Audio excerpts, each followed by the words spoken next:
तो हे एक बार वेलकम है आप सभी का स्वागत यहाँ पर। आज हम पढ़ने वाले हैं इकोनॉमिक्स के इम्पोर्टेंट सेगमेंट जो होते हैं योजना आयोग। ठीक है, योजना आयोग से जुड़े हर एक टॉपिक को यहाँ पर बिल्कुल डीप में पढ़ाया जाएगा, ना सिर्फ प्रीलिम्स के परफेक्शन से बल्कि आपको मेंस के लिए भी यहाँ पर पूरी तरह से प्रिपेयर कराया जाएगा।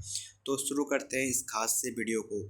आपको बता दें कि आप यहाँ से बीपीएससी को टारगेट कर सकते हो, खास करके मेंस को। आप देखो, प्रीलिम्स और मेंस दोनों को एक साथ पढ़ने के बहुत से फ़ायदे होते हैं। यहाँ से आप मेंस को बहुत अच्छे से टैकल कर सकते हो।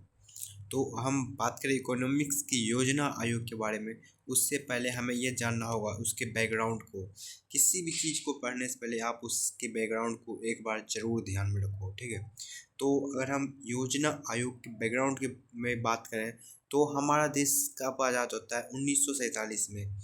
और जब हमारा देश आज़ाद होता है अर्थात 1947 में जब हमें आज़ादी मिलती है, उस टाइम आप सभी को पता है कि एक संविधान सभा का गठन किया जाता है, जो कि दो तरह से काम करता है। एक संविधान लिखने का कार्य करता है, दूसरा वह संसद के रूप में भी कार्य करता है। तो उसी संविधान सभा के एक सदस्य थे केसी नियोगी जो थे, उसको एक जिम्मेदारी दी गई। उसको अध्यक्ष के रूप में चुनकर एक कमेटी का गठन किया गया और उसी कमेटी के आधार यानी कि रिपोर्ट पर एक आयोग का गठन किया गया। उस आयोग ने क्या कहा था कि संसाधन का वितरण किस तरह से हो, इसका एक किस तरह से रोड मैप हो, उसका एक योजना हो। ठीक है, बेसिकली केसी नियोगी जो थे संविधान सभा के सदस्य थे, उन्होंने अपने रिपोर्ट में कहा कि संसाधन जितने भी हैं हमारे देश में, उसका किस तरह से वितरण हो, लोग कैसे उसका अच्छे से अच्छे लाभ ले सके, सरकार उनसे कैसे पैसा कमा सके और जनता के लिए लगा सके, उसके लिए एक आयोग का गठन किया जाए जिसका नाम योजना आयोग हो। तो उसी के आधार पर जाके योजना आयोग का गठन किया जाता है। तो आपसे क्वेश्चन यहाँ पर पहला ये बनता है कि योजना आयोग के गठन की सिफारिश किस कमेटी ने की थी? तो वह केसी नियोगी कमेटी ने की थी। ठीक है, और उसको अध्यक्ष कौन थे? केसी नियोगी जी थे। अब बात करते हैं योजना आयोग के बारे में। सबसे पहला चीज़ आता है इसका गठन 15 मार्च 1950। ये इम्पोर्टेंट है आपसे कि योजना आयोग का गठन कब हुआ? तो 15 मार्च 1950 को योजना आयोग का गठन किया जाता है। क्योंकि इसका गठन एक संविधान के तहत नहीं किया गया बल्कि एक कमेटी के रिपोर्ट के आधार पर किया गया, इसीलिए यह एक गैर संवैधानिक संस्था है। यानी कि संविधान में योजना आयोग का कोई भी जिक्र हमें नहीं मिलता है, अर्थात यह गैर संवैधानिक संस्था है। योजना आयोग का क्या काम है? उसका योजना आयोग का क्या काम था, अगर उसको रूप में देखें तो उस पहला आता है वित्त का आवंटन।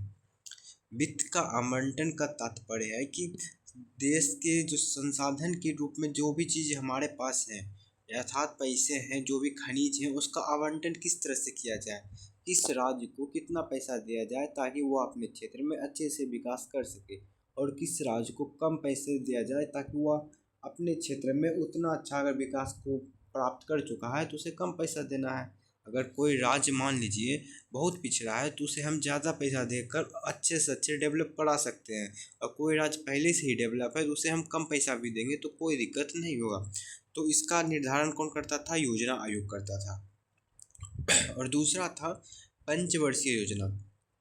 पंचवर्षीय योजना में क्या होता था कि 5 साल का एक रोड मैप बनाया जाता था योजना आयोग के द्वारा, जिसको फॉलो सरकार करती थी। इसके अनुसार 5 साल में सरकार क्या करेगी, किस मुहिम को लाएगी, किस चीज़ को ज़्यादा प्राथमिकता देगी, किस सेक्टर को प्राथमिकता देगी, क्या पूरा रोड मैप रहने वाला है 5 साल का, वह एक योजना आयोग के पंचवर्षीय योजना के तहत किया जाता था और इसकी जिम्मेदारी दी जाती थी। इसमें हम देखते थे कि प्राथमिकता किस क्षेत्र को दिया जाए, निर्धारित करता था, संसाधन का बेहतर उपयोग किया जाए। ठीक है, और इसके अध्यक्ष की बात करें तो योजना आयोग के जो अध्यक्ष होते थे वह पदेन प्रधानमंत्री होते थे।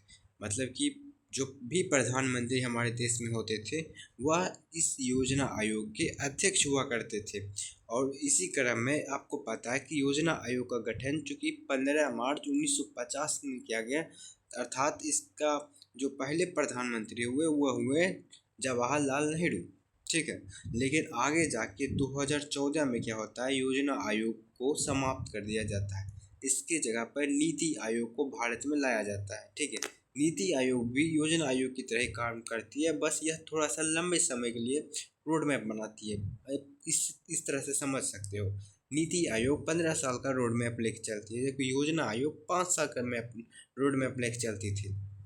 चूँकि योजना आयोग का समाप्त हो गया और यह किस प्रधानमंत्री के कार्यकाल में हुआ, यह हमारे वर्तमान के प्रधानमंत्री नरेंद्र मोदी जी के कार्यकाल में हुआ। इसलिए योजना आयोग के अध्यक्ष से आपको 2 सवाल बन सकते हैं। पहला कि पहले प्रधानमंत्री कौन थे जो इसका अध्यक्षता की थे, वो किए थे जवाहरलाल नेहरू। और सबसे अंतिम में वाला कौन हो जाएगा, वह हो जाएगा हमारा पीएम नरेंद्र मोदी जी।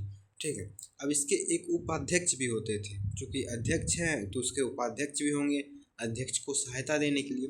तो पहले अध्यक्ष जो थे वह थे गुलजारी लाल नंदा। तो योजना आयोग के पहले उपाध्यक्ष हुए गुलजारी लाल नंदा, और अंतिम जो हुआ वो हुआ मोंटी सिंह अहलुवालिया। ठीक है। आगे देखते हैं हम, एक और कमेटी का गठन किया जाता है, राष्ट्रीय विकास परिषद। राष्ट्रीय विकास परिषद इसका गठन किया जाता है 6 अगस्त 1952 को। बिल्कुल योजना आयोग के बाद राष्ट्रीय विकास परिषद का गठन किया जाता है। अब इसकी सिफारिश किसने की थी, तो इसकी भी सिफारिश केसी नियोगी कमेटी ने की थी। अब इसकी ज़रूरत की थी राष्ट्रीय विकास परिषद की, उसे समझते हैं। आप योजना आयोग में देख रहे हैं कि हम योजना बना रहे हैं, सरकार बना रही है, देश के संसाधन का किस तरह से उपयोग किया जाए, पर इस योजना को बना कौन रहा है? आप बोलेंगे केंद्र की सरकार।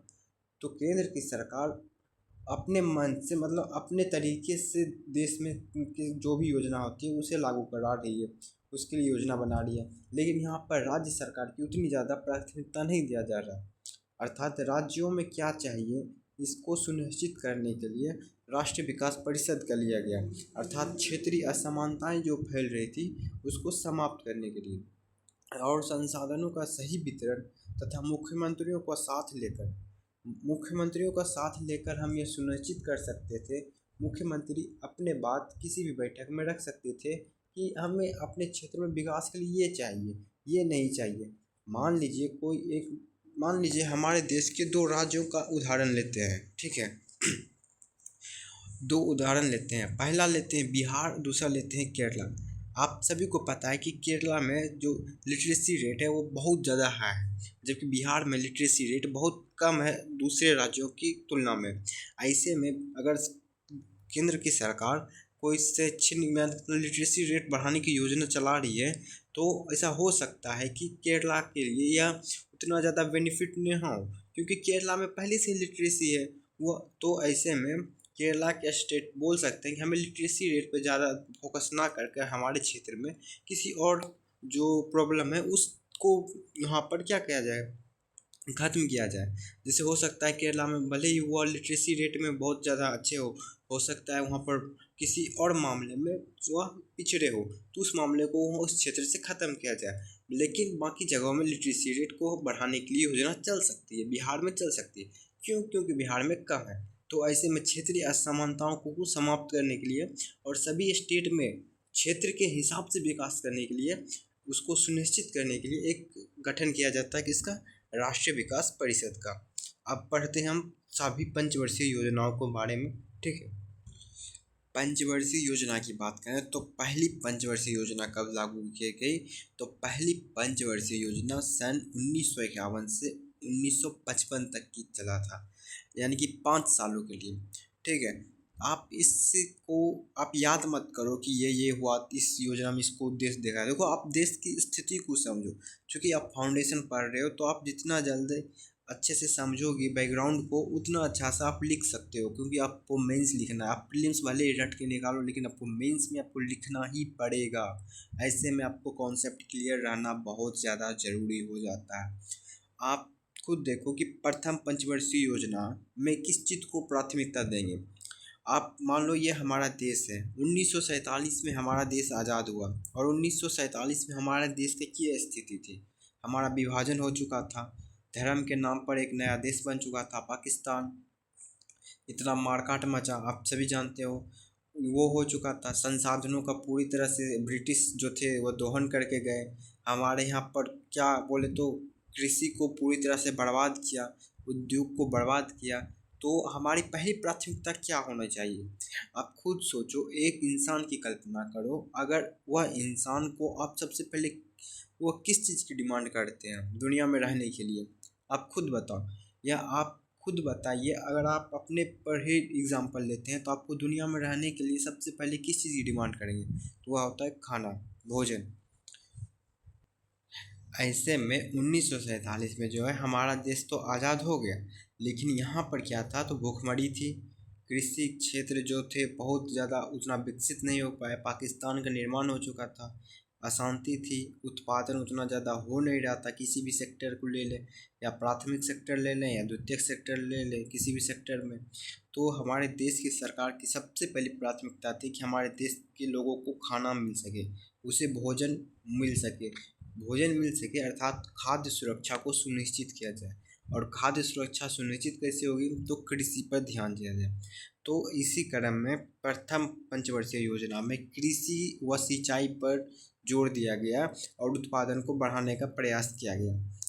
कृषि ज़्यादा होगा तो उत्पादन ज़्यादा होगा, उत्पादन ज़्यादा होगा तो ज़्यादा अनाज हमारे पास रहेंगे, जिसका सहयोग से हम खाद्य सुरक्षा को सुनिश्चित कर सकते हैं। तो कृषि के लिए सिंचाई होना अति आवश्यक है, तो सिंचाई को भी बेहतर किया जाए। इसी क्रम में सिंचाई को ही बेहतर करने के क्रम में आप दामोदर घाटी, हीराकुंड, भाखड़ा नागल डैम जो है, उन सभी का विकास किया जाता है पंचवर्षीय योजना के कौन से क्रम में? प्रथम में, यानी कि पहले बार में ही। ठीक है। इसी इसी में बहुउद्देशीय योजनाओं को भी बढ़ावा मिलता है। तो आप समझ लीजिए प्रथम पंचवर्षीय योजना के इस उद्देश्य के पीछे रीज़न क्या था। आई होप आपका कॉन्सेप्ट क्लियर हो गया होगा यहाँ पर। चलिए बढ़ते हैं दूसरे पंचवर्षीय योजना की ओर। उससे आगे बढ़ने से पहले कुछ इंपॉर्टेंट से फैक्ट होते हैं जो उसको भी डिस्कस करते हैं।